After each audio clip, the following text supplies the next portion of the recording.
The legend of Gore Orphanage begins with a married couple named Johann and Katharina Sprunger who lived in Indiana. After their young son and daughter died under mysterious circumstances, Mr. and Mrs. Sprunger decided to start an orphanage. They called their orphanage the Light of Hope Orphanage. Unfortunately, it burned down in 1899 and 3 orphan girls were burned alive in the blaze.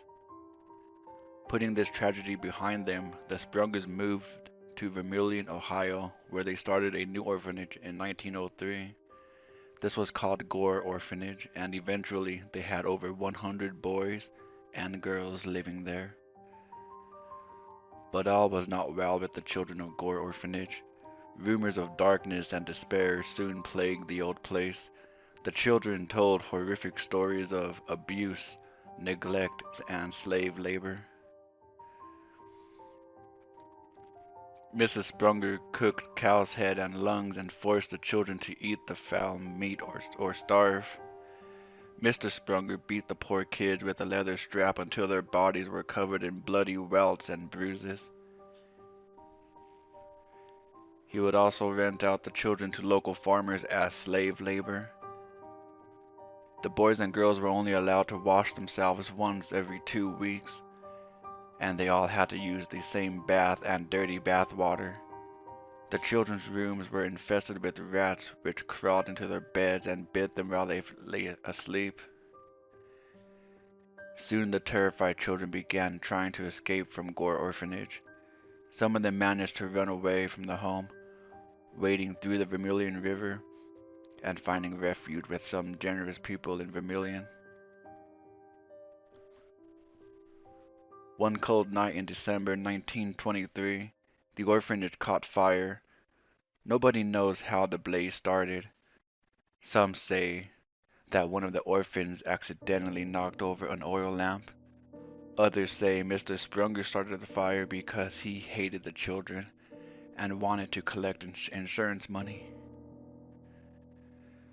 That night, Gore Orphanage burned to the ground with all the children trapped inside. The fire swept through the old building, springing from one room to another. The children desperately tried to escape the inferno, but the stairs was blocked by flames. The dreadful cries and screams of the children trapped inside the blazing building could be heard by horrified onlookers. The deadly fire continued to burn until the screams finally fell silent and the orphanage was reduced to a charred, smoking shell. The blaze had claimed the lives of over 100 poor orphan children.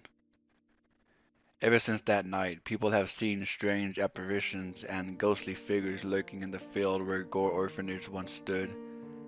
They say that if you go there late at night, you can still hear the sounds of children screaming and pleading for help.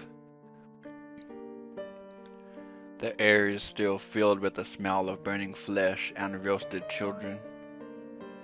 Despite the fact that the site is now a vacant field, many people have heard the sound of doors opening and shutting and footsteps walking across wooden floors. There is also an old tire swing hanging from a tree near the site where they say you can see a ghostly young boy swinging silently back and forth.